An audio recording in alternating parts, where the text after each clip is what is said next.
High guys, welcome to Dream Journey Blog. ಹೇಗಿದ್ದೀರಾ ನೀವೆಲ್ಲರೂ? ನಾನು ಚೆನ್ನಾಗಿದ್ದೀನಿ, ನೀವು ಕೂಡ ಚೆನ್ನಾಗಿದ್ದೀರಾ ಅಂತ ಭಾವಿಸ್ತೀನಿ.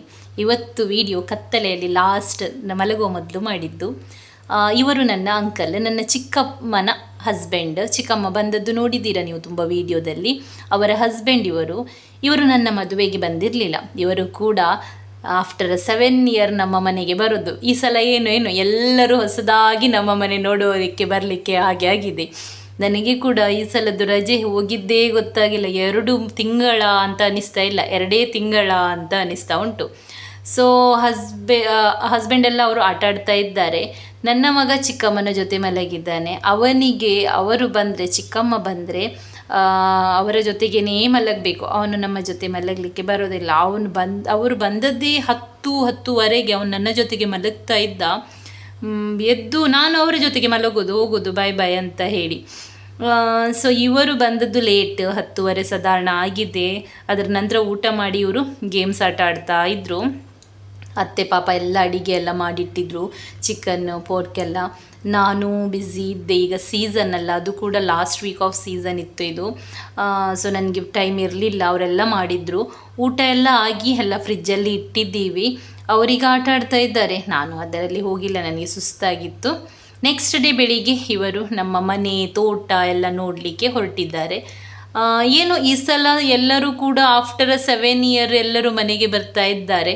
ನೀವು ವಿಡಿಯೋ ನೋಡುವವರು ಅಂದ್ಕೊಳ್ಬೋದು ನಮ್ಮ ಮನೆಯಲ್ಲಿ ಯಾವತ್ತು ನೋಡಿದ್ರು ನೆಂಟರು ಅಂತ. ಇಲ್ಲ, ನಮ್ಮ ಮನೆಯಲ್ಲಿ ಯಾವತ್ತೂ ಕೂಡ ನೆಂಟರೇ ಬರ್ತಾ ಇರಲಿಲ್ಲ. ಈ ಸಲ ಏನೋ ನೆಂಟರು ಬರ್ತಾ ಇದ್ದಾರೆ. ಸೊ ನಮಗೆ ಕೂಡ ಒಳ್ಳೆಯದಾಗಿದೆ. ಅವರು ಸ್ಲ್ಯಾಪಲ್ಲಿ ಎಲ್ಲ ಹೋಗಿ ನೋಡಿ ಬಂದು ನೆಕ್ಸ್ಟ್ ನಾವು ಕೆಳಗೆ ಬಂದ್ವಿ. ಇದು ರಂಬುಟ್. ನಾನು ಲಾಸ್ಟ್ ಟೈಮ್ ನಿಮಗೆ ವಿಡಿಯೋದಲ್ಲಿ ತೋರಿಸುವಾಗ ತುಂಬ ಚಿಕ್ಕದಿತ್ತು, ಈಗ ಸ್ವಲ್ಪ ದೊಡ್ಡದಾಗಿದೆ.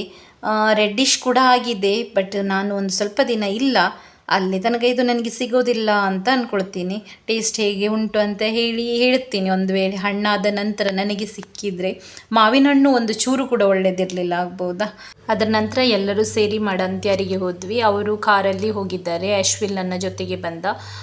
ಕಾರಲ್ಲಿ ನಮಗೆ ಡಿಕ್ಕಿಯಲ್ಲಿ ಒಂದು ವಾಷಿಂಗ್ ಮಷೀನಿಗೆ ಕೂಡ ರಿಪೇರಿಗೆ ಕೊಡಲಿಕ್ಕೆ ಇತ್ತು. ಅದರ ನಂತರ ನಾನು ಮನೆಗೆ ಬಂದಿಲ್ಲ. ನಾನು ಸಲೂನಲ್ಲಿ ತುಂಬ ಬ್ಯುಸಿ ಇದ್ದೆ.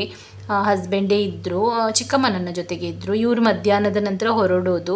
ಸೊ ಇವರು ಊಟ ಎಲ್ಲ ಆಗಿತ್ತು. ಕಾಫಿ ಒಂದು ಮಾಡಿಕೊಟ್ಟೆ. ಚಿಕ್ಕಮ್ಮ ಕಾಫಿ ತಗೊಂಡಿಲ್ಲ, ಯಾಕಂದರೆ ಅವರು ನನ್ನ ಜೊತೆಗೆ ಲೇಟ್ ಬಂದದ್ದು. ನಾವು ಈಗ ಊಟ ಮಾಡಿದ್ದು ಇಬ್ಬರು ಕೂಡ. ಅವನು ಈಗ ಹೊರಡಲಿಕ್ಕೆ ತಯಾರಿಯಲ್ಲಿ ಇದ್ದಾನೆ ಇವರ ಜೊತೆಗೆ. ಅವನಿಗೆ ಹೇಗೆ ಸಮಾಧಾನ ಮಾಡೋದು ಗೊತ್ತಿಲ್ಲ. ಅವನಿಗೆ ಅಂಕಲ್ ತುಂಬ ಇಷ್ಟ ಆದರು. ಇವನ್ನು ನೋಡಿ ನಾನು ಅಂಡರ್ವೇರ್ಸ್ ತರಿಸಿದ್ದೆ. ಅವನು ಸ್ಲೋ ಹೋಗಿ ಅವರ ಬ್ಯಾಗಲ್ಲಿ ಹಾಕಿಟ್ಟಿದ್ದಾನೆ. ನಾನು ಹೋಗೋದು ಚಡ್ಡಿ ತೊಗೊಂಡೆಲ್ಲಾನು ಅಂತ ಹೇಳಿ. ಅವರು ನೋಡಿದ್ದು ಒಳ್ಳೆಯದಾಯಿತು. ಇಲ್ಲಂತ ಹೇಳಿದರೆ ನನಗಂತೂ ಗೊತ್ತಿಲ್ಲ ಅವನು ಅದರಲ್ಲಿ ಹಾಕಿಟ್ಟಿದ್ದಾನೆ. ನನಗೆ ಬೇಕಲ್ಲ ಅಲ್ಲಿ ಹಾಕಲಿಕ್ಕೆ ಅಂತ ಹೇಳಿ ಬ್ಯಾಗೆಲ್ಲ ತುಂಬಿಸ್ತಾ ಇದ್ದಾನೆ. ಈಗ ಹೇಗೆ ಸಮಾಧಾನ ಮಾಡೋದು ಗೊತ್ತಿಲ್ಲ. ನೀವು ಎದ್ದೇಳಿ ಈಗ ನೋಡೋಣ ಏನು ಮಾಡೋದು ಅಂತ ಹೇಳಿದೆ ನಾನು. ಮತ್ತೆ ಅವರು ಆ್ಯಕ್ಚುಲಿ ಸಲೂನ್ ಕೂಡ ನೋಡಿಲ್ಲ. ಸೊ ನಮಗೆ ಸಲೂನ್ ಹತ್ರ ಹೋಗಲಿಕ್ಕೆ ಉಂಟು ಅವರಿಗೆ ತೋರಿಸಲಿಕ್ಕೆ. ಆಗ ಬಂದಿದ್ರು ಅವ್ರು ಮಧ್ಯಾಹ್ನ ಮೊದಲು. ಆಗ ಬ್ಯುಸಿ ಇತ್ತು. ಸೊ ನನಗೆ ಲೇಡೀಸ್ ಇರುವಾಗ ಒಳಗೆ ಕರುವಾಗ ಹಾಗೆ ಇಲ್ಲ ಅಲ್ಲ. ಸೊ ಈಗ ರೆಡಿಯಾಗಿದ್ದಾನೆ. ಇವನ ಹಠ ನೋಡಿ, ಹೇಗಾದರೂ ಒಂದು ಬಟ್ಟೆ ಹಾಕಿದ್ದಾರೆ. ನಾನು ಹೊರಡೋದ್ರಲ್ಲೇ ಇದ್ದಾನೆ. ಗೊತ್ತಿಲ್ಲ ಹೇಗೆ ಸಮಾಧಾನ ಮಾಡೋದಂತ.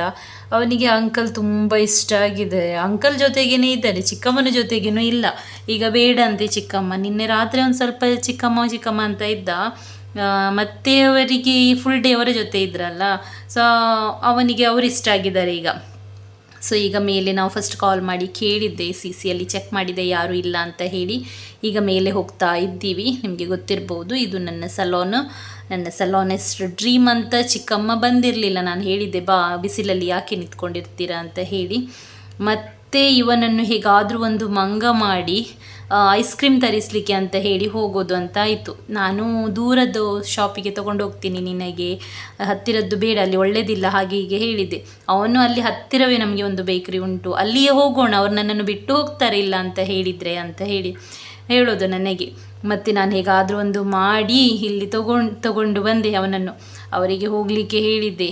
ಈಗ ಹೋಗ್ತಾನೆ ಅಂತ ಹೇಳಿ ನಮಗೆ ಗೊತ್ತಿತ್ತು. ಯಾವುದಾದ್ರೂ ಒಂದು ಚಿಕ್ಕದು ತಗೋ ಅಂತ ಹೇಳಿದರೆ ಇಲ್ಲ, ಅದು ಬೇಡ, ಇದು ಬೇಡ, ಇದು ಬೇಡ, ಅದು ಬೇಡ ಅಂತ ಹೇಳಿ ಐ ಥಿಂಕ್ 1/2 ಲೀಟರ್ ಇದು ಏನೋ ಒಂದು ಬಟರ್ ಸ್ಕಾಚ್ ಏನೋ ಐಸ್ ಕ್ರೀಮ್ ತೊಗೊಂಡು, ಅದು ನಮಗೆ ಇಷ್ಟ ಕೂಡ ಇಲ್ಲ, ಆದರೆ ಅವನಿಗೆ ಅದೇ ಬೇಕಂತೆ. ಬಟ್ ಹೇಗಾದರೂ ಒಂದು ಸಮಾಧಾನ ಮಾಡಬೇಕು, ಯಾಕಂದರೆ ಮೇಲೆ ಇಲ್ಲ ಅಂತ ಗೊತ್ತುಂಟು ನಮಗೆ. ಆದರೆ ಅಂಕಲ್ ತುಂಬ ಗ್ರೇಟ್ ಆಗ್ಬೋದಾ, ಅವರು ನಮ್ಮ ಅಮ್ಮನ ತಂಗಿ, ಅವರ ಹಸ್ಬೆಂಡ್ ಅವರು ನೆನಪಿಟ್ಟು ನಮಗೆ ಜಸ್ಟ್ ಮನೆ ನೋಡಲಿಕ್ಕೋಸ್ಕರ ಬಂದಿದ್ದಾರೆ. ಅವರಿಗೆ ಸುಸ್ತಾಗಿತ್ತು, ಯಾಕಂದರೆ ಅವ್ರು ಮೊದಲನೇ ದಿನ ಒಂದು ಸಲ ಮಂಗಳೂರಿಗೆ ಬಂದು ಹೋಗಿದ್ದಾರೆ, ಅವರಿಗೆ ಫಂಕ್ಷನ್ ಇತ್ತು. ಅದರ ನೆಕ್ಸ್ಟ್ ಡೇ ಅವರು ಮತ್ತೆ ಎದ್ದು ಬಂದಿದ್ದಾರೆ. ದೂರ ಇಲ್ಲ, 6 hours ಬೇಕು ನಮಗೆ. ಸೊ ನೋಡಿ, ಇವನಿಗೆ ಹೇಗಾದರೂ ಮಾಡಿ ಸಮಾಧಾನ ಮಾಡಿದ ನಂತರ ವಿಡಿಯೋ ಇದು. ನಾನು ಅಳುವಾಗ ತೆಗ್ದಿಲ್ಲ ಅವನು. ಈಗ ಎಲ್ಲ ತಿನ್ನಲಿಕ್ಕೆ ಕೊಡಲ್ಲ, ಅವನಿಗೆ ಅಂಡರ್ಸ್ಟ್ಯಾಂಡ್ ಕೂಡ ಆಗ್ತದೆ ನಾನು ಅಷ್ಟೆಲ್ಲ ತಿನ್ನಲಿಕ್ಕೆ ಇಲ್ಲ ಅಂತ ಹೇಳಿ, ಅರ್ಥ ಮಾಡ್ಕೊಳ್ತಾನೆ ಅವನು. ಅವನಿಂದ ಎಲ್ಲರಿಗೂ ಐಸ್ ಕ್ರೀಮು, ನಮಗೆ ಐಸ್ ಕ್ರೀಮ್ ಈತ ತರಲಿಕ್ಕೆ ಹೋಗಿದ್ದಾರೆ. ನಾನು ಇದರಲ್ಲಿಯೇ ನಾವು ಹೇಗಾದರೂ ಮಾಡಿ ಅಡ್ಜಸ್ಟ್ ಮಾಡಿ ತಿನ್ನೋಣ ಅಂತ ಅಂದ್ಕೊಂಡೆ. ಅವನು ನಮಗೆ ಮುಟ್ಲಿಕ್ಕೇ ಕೊಟ್ಟಿಲ್ಲ, ನಾನು ಅದನ್ನು ಮತ್ತೆ ತಿನ್ನೋದು ಅಂತ ಹೇಳಿದ. ಮತ್ತೆ ನಾನು ಅವನ್ನ ಹೇಗಾದರೂ ಮಾಡಿ ಮನೆಗೆ ಕಳಿಸಿದೆ. ಹಾಯ್ ಗೈಸ್, ನೋಡಿ ನಾನು ಇವತ್ತು ಹೇರ್ ಕಲರಿಂಗ್ ಮಾಡ್ತಾ ಇರೋದು, ಹೈಲೈಟ್ಸ್. ಹೇರ್ ಕಟ್ಟಿಂಗ್ ಆಗಿ 1 ವಾರ ಆದ ನಂತರ ಅದಕ್ಕೆ ಮುಹೂರ್ತ ಬಂತು. ಹೇಗೋ ಇವತ್ತು ಸ್ವಲ್ಪ ಮಳೆ ಬಿದ್ದಿದೆ, ಸೊ ಕ್ಲೈಂಟ್ ಸ್ವಲ್ಪ ಕಡಿಮೆ ಇರ್ಬೋದಂತ ಹೇಳಿ ಈಗ ಸ್ಟಾರ್ಟ್ ಮಾಡ್ಕೊಂಡಿದ್ದೀವಿ. ನೋಡ್ಬೋದು ನೀವು, ಫಾಯಿಲ್ ಹಾಕ್ತಾ ಇದ್ದಾರೆ. ಹೇರ್ ಶಾರ್ಟ್ ಮಾಡಿದ್ದೀನಿ. ಮೊದಲಿದ್ದು ಹೇರ್ ಕಲರ್ ಉಂಟು ಅಲ್ಲಿ ಸ್ವಲ್ಪ, ಅದಕ್ಕೆ ಮ್ಯಾಚ್ ಆಗುವಾಗಿ ಈಗ ಹೇರ್ ಕಲರ್ ಮಾಡ್ತಾ ಇದ್ದೀವಿ. ರಿಷಲ್ ಮತ್ತು ನೀತಾ ಮಾಡ್ತಾ ಇದ್ದಾರೆ. ಸ್ವಲ್ಪ ಜನರಿಗೆ ಕನ್ಫ್ಯೂಷನ್ ಉಂಟು, ಹೈಲೈಟ್ಸ್ ಕಲರ್ ಮಾಡಿದರೆ ಫ್ಯೂಚರಲ್ಲಿ ಬರುವ ಹೇರ್ ವೈಟ್ ಬರ್ತದೆ ಅಂತ ಹೇಳಿ. ಹಾಗೇನಿಲ್ಲ, ಹೈಲೈಟ್ಸ್ ಕಲರ್ ಏನುಂಟು ರೂಟ್ಸ್ ಬಿಟ್ಟು ಹಾಕೋದು, 1 to 2 ಇಂಚ್ ಬಿಟ್ಟು ಹಾಕೋದು. ಸೊ ಅದರಿಂದ ರೂಟ್ಸಿಗೆ ಟಚ್ ಆದರೆ ಮಾತ್ರ ಅಲ್ಲ ವೈಟ್ ಬರೋದು. ಸೊ ರೂಟ್ ಟಚ್ ಇಲ್ಲದೆ ಮಾಡಿದರೆ ಏನಾಗಲ್ಲ. ನಾನೀಗ I think more than 10 years ಆಯಿತು ಅಂತ ಹೈಲೈಟ್ಸ್ ಕಲರ್ ಮಾಡಲಿಕ್ಕೆ ಸ್ಟಾರ್ಟ್ ಮಾಡಿ. ನನಗೆ ವೈಟ್ ಹೇರ್ ಪ್ರಾಬ್ಲಮ್ ಇಲ್ಲ, ನಾನು ಯಾವತ್ತೂ ಹೈಲೈಟ್ಸ್ ಮಾತ್ರ ಮಾಡೋದು. ಸೊ ಹೈಲೈಟ್ಸ್ ಮಾಡ್ಕೊಳ್ಳೋದ್ರಿಂದ ಏನು ಪ್ರಾಬ್ಲಮ್ ಇಲ್ಲ. ನೆಕ್ಸ್ಟ್ ನಾನು ಮನೆಗೆ ಬಂದೆ. ಬರುವಾಗ ಕಾಯಿನ್ ಬಾಕ್ಸ್ ಎತ್ಕೊಂಡು ಬಂದಿದ್ದೆ. ಏನು ನನಗೆ ಇನ್ನೂ ಕೂಡ ಅದು ಅಭ್ಯಾಸ ಹೋಗಿಲ್ಲ. ನನಗೆ ಒಂದು ಕಾಯಿನ್ ಬಾಕ್ಸ್ ಯಾವತ್ತೂ ಕೂಡ ಬೇಕು. ನಾನು ನೋಟ್ಸ್ ಹಾಕೋದು ಆದರೂ ಕೂಡ ನನಗೆ ಬೇಕು. ನಾವು ಮದುವೆ ಮೊದಲು ಅಥವಾ ನಾನು ಮದುವೆ ಆದಾಗಲೇ ನಾನು ಜಾಬ್ ಮಾಡ್ತಾಯಿದ್ದೆ. ಹಸ್ಬೆಂಡ್ ಕೂಡ ಜಾಬ್, ಸ್ಯಾಲ್ರಿ ಇತ್ತು ಅಷ್ಟಾಗಷ್ಟೇ ನಮಗೆಲ್ಲರಿಗೂ.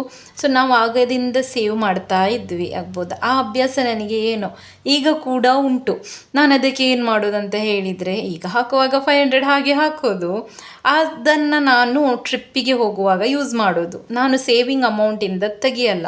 ಸೊ ನೀವು ಕೂಡ ಇದನ್ನು ಟ್ರೈ ಮಾಡ್ಬೋದು, ವರ್ಕ್ ಆಗುತ್ತೆ ಆಗ್ಬೋದಾ. ನೆನಪು ಬಂದಾಗ ಎಲ್ಲ 500 200 ಹಾಕಿ ಬಿಡೋದು.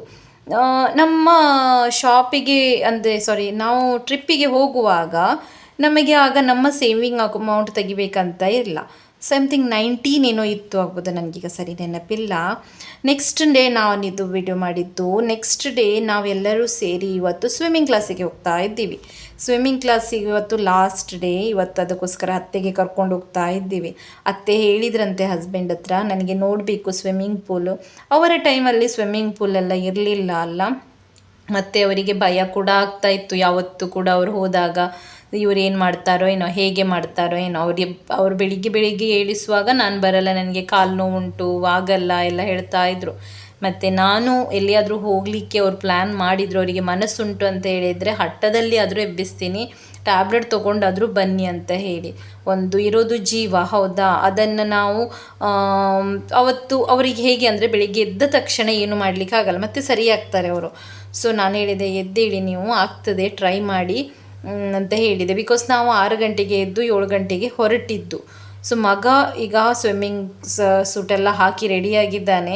ಅವನಿಗೆ ಇದು 3ನೇದು ಐ ಥಿಂಕ್ ನಾನು ಫ್ಲೋಟ್ಸ್ ತಂದದ್ದು. ಎಲ್ಲ ಫ್ಲೋಟ್ಸ್ ಲಗಾಡಿಯೇ ತೆಗಿಯೋದು ಅವನು. ಮತ್ತು ಇಲ್ಲಿ ನೋಡಿ ಅವನು ಮಾಡ್ತಾ ಇದ್ದಾನೆ. ಹಸ್ಬೆಂಡ್ ಹತ್ರ ಮತ್ತು ಆಶ್ವಿಲ್ ಹತ್ರ ಮಾತಾಡಲಿಕ್ಕೂ ಕೂಡ ಕೊಡಲ್ಲ, ನೀನು ನನ್ನ ಸ್ವಿಮ್ಮಿಂಗ್ ನೋಡು ಫಸ್ಟ್ ಅಂತ. ಅವನ ಜೊತೆಗೇ ಇರಬೇಕು ಅಂತ ಹೇಳಿ ಆಸೆ ಅವನಿಗೆ. ನಾನು ಬರೋದೇ ಇಲ್ಲ ಅಲ್ಲ, ಲಾಸ್ಟ್ ಟೈಮ್ ವೀಡಿಯೋ ಮಾಡಿದ್ದೆಲ್ಲ, ಅದರ ನಂತರ ನಾನು ಬಂದಿಲ್ಲ. ಹಸ್ಬೆಂಡ್ ಇದು ಕೂಡ ಸ್ವಿಮ್ಮಿಂಗ್ ನನಗೆ ನೋಡಬೇಕಿತ್ತು. ಬಿಕಾಸ್ ನಾನು ಲಾಸ್ಟ್ ಟೈಮ್ ಬರುವಾಗ ಅವರು ಫ್ಲೋಟಲ್ಲಿ ಮಾಡ್ತಾಯಿದ್ರು, ಅಂದರೆ ಬೋರ್ಡಲ್ಲಿ.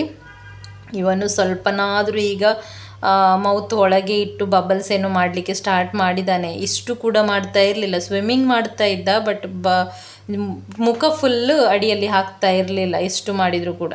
ಇದು ಆ್ಯಶ್ವಿಲ್ ಮಾಡ್ತಾ ಇರೋದು. ಆ್ಯಶ್ವಿಲ್ ಪರವಾಗಿಲ್ಲ, ಇಷ್ಟಾದರೂ ಕಲ್ತಿದ್ದಾನೆ. ಒಂದೇ ಸಲ ಯಾರು ಕಲಿಯಲ್ಲ, ಒಂದು ತಿಂಗಳಲ್ಲಿ ಎಷ್ಟೋ ಸಲ ರಜೆ ಕೂಡ ಹಾಕಿ ಆಗಿದೆ ಇವರಿಗೀಗ ಹೇಳ್ತಾ ಇದ್ದೆ ನಾನು, ನೀನು ಫ್ಲೋಟ್ಸ್ ಬಿಟ್ಟು ಮಾಡಿ ಅಂತ ಹೇಳಿ. ಮಾಡ್ತಾರೆ ಅವರು. ಸ್ವಲ್ಪ ಭಯ ನೀರಿಗೆ, ಮೊದಲಿಂದನೂ ಭಯ ಅವರಿಗೆ. ಅವರು ವಾಟರ್ ಗೇಮ್ಸಿಗೆಲ್ಲ ಬರಲ್ಲ. ಸೊ ನೋಡಿ, ಈಗ ಅವರು ಕೂಡ ಮಾಡ್ತಾ ಇದ್ದಾರೆ. ಪರವಾಗಿಲ್ಲ, ಎಷ್ಟು ಮಾಡಿದರೂ ಪರವಾಗಿಲ್ಲ. ಒಂದು ಆರಾಮಾಗಿ ಹೋಗಿ ಎಲ್ಲಿಯಾದರೂ ಮತ್ತೆ ಸಂಡೇ ಮಿನಿ ಹೋಗಿ ಹಾಗೆ ಕಲಿಬೋದಲ್ಲ. ಸೊ ಅದಕ್ಕೆ ಅಪ್ರಿಷಿಯೇಟ್ ಮಾಡೋದು ಇಂಪಾರ್ಟೆಂಟ್. ಸ್ವಲ್ಪ ಜನ ಹಸ್ಬೆಂಡ್ ಹೇಳ್ತಾ ಇದ್ದರು, ಅಲ್ಲಿ ಯಾರು ಜೋರು ಮಾಡ್ತಾರೆ ಮಕ್ಕಳಿಗೆ ಕೋಲಿಟ್ಕೊಂಡು ಅಥವಾ ಹೀಗೇನೆ ಕೂತ್ಕೊಂಡವರೆಲ್ಲ, ಮಾಡು ಮಾಡು ಮಾಡು ಅಂತ ಹೇಳಿ ಜೋರು ಮಾಡಿ ಯಾವುದು ಕೂಡ ಮಕ್ಕಳಿಗೆ ಕಲಿಸಲಿಕ್ಕೆ ಆಗಲ್ಲ. ಹಾಂ, ನೀನು ಮಾಡ್ತಾ ಇದ್ದೀಯಾ, ಒಳ್ಳೇದು ಮಾಡ್ತಿದ್ದೀಯಾ, ಅಥವಾ ಆಗ್ತದೆ ಟ್ರೈ ಮಾಡು, ಆ ಥರ ಹೇಳಿದರೆ ಅವರಿಗೆ. ಈಗ ನೋಡಿ, ಇವನನ್ನು ಮುಳುಗಿಸ್ಲಿಕ್ಕೆ ಅವ್ನು ಟ್ರೈ ಮಾಡ್ತಾ ಇದ್ದ. ಅವನಿಗೆ ಹೇಳಿ ಆಗಿದೆ ಆಲ್ರೆಡಿ, ನಿನಗೆ ಮುಳುಗಿಸ್ತೀವಿ ಅಂತ ಹೇಳಿ. ಅವನು ಮತ್ತೆ ಹೇಳಿ ಅವನನ್ನು ಮುಳುಗಿಸಿದ್ದು. ಮತ್ತೆ ಅವನು ಬೇಡ ನನಗೆ ಅಂತ ಹೇಳಿದ, ಬಿಟ್ವಿ ನಾವು. ಸೊ ಕಲಿತಾರೆ, ಸ್ವಲ್ಪ ಟೈಮ್ ತಗೊಳ್ತದೆ. ಅರ್ಜೆಂಟ್ ಮಾಡಿದರೆ ಯಾವುದೋ ವಸ್ತು ಕೂಡ ಆಗಲ್ಲ. ಸೊ ಹಸ್ಬೆಂಡ್ ಅವನಿಗೀಗ ಬೋರ್ಡ್ ಕೊಟ್ಟಿದ್ದಾರೆ, ಬೋರ್ಡಲ್ಲಿ ಸ್ವಿಮ್ ಮಾಡಲಿಕ್ಕೆ. ಸೊ ಬೋರ್ಡಲ್ಲಿ ಕೂಡ ಮಾಡ್ತಾನೆ, ಬಟ್ ಉದಾಸೀನೆ ಮಾಡೋದು ಅವನು. ಟ್ರೈ ಮಾಡ್ಬೋದು ನೀವು ಕೂಡ, ಕೋಚೆಲ್ಲ ಒಳ್ಳೆ ಇದ್ದಾರೆ. ಪೇರೆಂಟ್ಸ್ಗಳು ಸ್ವಲ್ಪ ಪೇಷನ್ಸ್ ಇಟ್ಕೊಳ್ಬೇಕು ಅಷ್ಟೇ. ಕೋಚ್ ತುಂಬ ಒಳ್ಳೆ ಇದ್ದಾರೆ. ನೆಕ್ಸ್ಟ್ ಅವನನ್ನು ಸ್ನಾನ ಮಾಡಿಸಿ ಕರ್ಕೊಂಡು ಬಂದ್ವಿ. ಅವನಿಗೆ ಏನು ಗೊತ್ತಿಲ್ಲ, ಚಡ್ಡಿಗೆ ನಾಡ ಇರಬಾರ್ದು, ಪ್ಯಾಂಟಿದು ಶಾರ್ಟ್ ಅಥವಾ ಜೀನ್ಸ್ ಯಾವುದೇ ಆಗ್ಬೋದು, ಅದನ್ನು ತೆಗೆದು ಎಳೆದು ಬಿಡ್ತಾನೆ. ಸ್ವಲ್ಪ ಇಲಾಸ್ಟಿಕ್ಗಳು ಸರಿ ಇರುತ್ತೆ, ಅದು ಬಿದ್ದೋಗಲ್ಲ. ಇದರದ್ದು ಎಳೆದು ಬಿಟ್ಟಿದ್ದಾನೆ, ಕೆಳಗೆ ಬಿದ್ದಿದೆ ಶಾರ್ಟ್ಸ್. ಸೊ ಮತ್ತು ಅದನ್ನು ಹಸ್ಬೆಂಡ್ ಸರಿ ಮಾಡಿ ಹಾಕ್ತಾ ಇದ್ದಾರೆ ಅವನಿಗೆ. ಮತ್ತು ಆ್ಯಶ್ವಿಲ್ ತುಂಬ ದಿನದಿಂದ ನನಗೆ ಹೇಳ್ತಾ ಇದ್ದ, ಚಿಕ್ಕಮ್ಮ ನೀನು ಡ್ರೈವಿಂಗ್ ಮಾಡಿ ನಾನು ನೋಡಬೇಕು ಅಂತ ಹೇಳಿ. ನಾವು ಅದು ಕೂಡ ಯಾವತ್ತು ನಮ್ಮ ಅತ್ತೆ ಬಂದ ದಿನ ಮಾಡ್ತಾ ಇದ್ದೀನಿ. ನಮ್ಮ ಅತ್ತೆಗೆ ಉಂಟಲ್ಲ ಭಾರೀ ಟೆನ್ಷನ್ ಆಗೋದು ನಾನು ಡ್ರೈವಿಂಗ್ ಮಾಡೋದಂದರೆ. ನಾನಂತ ಅಲ್ಲ, ಅವರ ಮಕ್ಕಳು ಮಾಡಿದರು, ಅವ್ರು ಬೊಬ್ಬೆ ಹಾಕ್ಕೊಳ್ತಾ ಇದ್ದೆ, ಸ್ಲೋ ಕಾಣಿಸ್ತಾ ಇಲ್ಲ ನಿನಗೆ, ಗಾಡಿ ಬಂತು, ಹಾಗೆ ಅವರು. ಅದರಲ್ಲಿ ಕೂಡ ನಾನು ಒಂದು 7-8 ತಿಂಗಳಾಯ್ತಾ ಅಂತ ಸ್ಟಾರ್ಟಿಂಗ್ ಬ್ಲಾಗ್ ಮಾಡುವಾಗ ಒಂದು 2-3 ಬ್ಲಾಗ್ ಹಾಕಿದ ನಂತರ ಒಂದು ಡ್ರೈವಿಂಗಿದ್ದು ಬ್ಲಾಗ್ ಹಾಕಿದ್ದೆ ನಾನು. ಅದರ ನಂತರ ನಾನು ಗಾಡಿ ಮುಟ್ಟೇ ಇಲ್ಲ.